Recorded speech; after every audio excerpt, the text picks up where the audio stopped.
Thank you, Acting President. I rise to speak on motion 1151 in my colleague Mr Eddershank's name.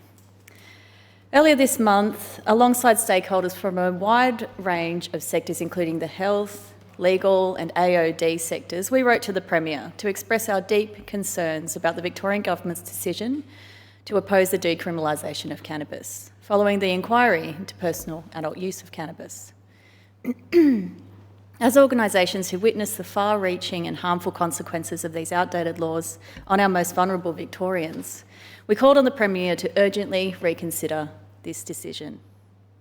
We noted that every year in Victoria, an average of 7,805 people get caught up in the criminal justice system for possessing small quantities of cannabis, with 3,812 of these people arrested. And I note Dr Heath's contribution in making reference to those arrests, and I will highlight that this data actually comes from the Crime Statistics Agency on individual arrest rates. Now, Victoria's ongoing criminalisation of adult use was shown through the inquiry to unfairly target Aboriginal communities through discriminatory policing. Aboriginal and Torres Strait Islander people are 11 times more likely to be searched by Victoria Police and 8 times more likely to be arrested for cannabis possession, while non-Indigenous people are 50% more likely to receive a caution for cannabis possession. These figures confirm what Aboriginal communities have long known. Racial profiling and systemic bias persist in policing cannabis offences. Our motion highlights the Allen Government's refusal to decriminalise cannabis perpetuates the criminalisation of marginalised communities, including First Nations and working class people. Like the former public intoxication laws that led to the tragic and preventable death of Auntie Tanya Day, cannabis laws punish people instead of supporting them. They increase unnecessary contact with the criminal legal system, re-traumatise people and entrench cycles of disadvantage. As with public intoxication, and as was found by the inquiry, cannabis use is a public health issue, not a criminal one. In this open letter, we noted that the cost of enforcing the criminalisation of cannabis Australia-wide is estimated to be $1.7 billion each year.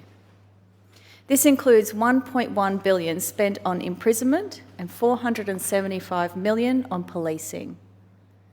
The decision to continue criminalising cannabis wastes millions of dollars on valuable police, court and corrections resources on a victimless offence. It also ensures the illicit cannabis market in Victoria, which the Parliamentary Budget Office values at over $1 million, will fund organised crime instead of the Victorian economy. While we have not received a response to our letter yet, but by all accounts it looks like Labor Party policy as detailed in this motion, we should expect a response agreeing to decriminalise cannabis as soon as possible.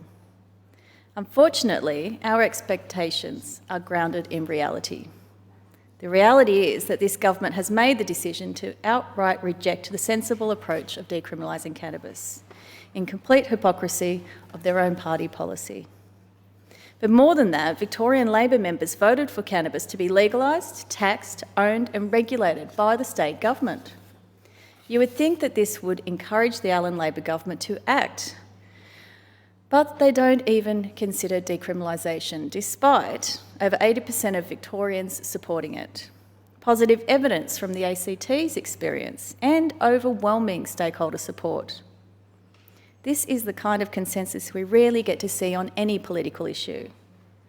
Like Labor Party members, we are calling on the government to reconsider its decision to rule out decriminalising cannabis. While we appreciate that not every policy supported at state conferences becomes the policy of the state government, I think it's fair to ask, well, what's stopping you? If the government's response to the inquiry in our bill to decriminalise cannabis, they say they will reduce harm by evidence-based action. They say they believe the ACT's positive experience, and they claim that they will monitor the issue. Your hypocrisy is glaring. If it was at all true, you would have supported Recommendation 1 to draw on the ACT's successful experience and consider adopting an approach in line with what was proposed in our bill. But you didn't. What a lack of courage. This kind of inaction is inexcusable. The Allan Labor government has surrendered to the idea of tough on crime this election. As such, Victoria's serious consequences early interventions plan sounds an awful lot like Liberal Party's policies. So I'm not sure there's anything more that you could do to be tough on crime, except free up police resources by decriminalising cannabis. Now I want to focus on another part of our motion and an important part of the Labor Party's resolution. That is that funds generated by a legalised cannabis industry would be used to fund recommendations for the Royal Commission into Victoria's mental health system, the reform of AOD, the reform of the alcohol and other drug or AOD sector, the reform of WorkCover and WorkSafe, health-led housing, Indigenous health, and part of the state's contribution to the National Disability Insurance Scheme. While decriminalisation saves money in valuable police, court and prison resources on a victimless crime, a legal market could go one step further.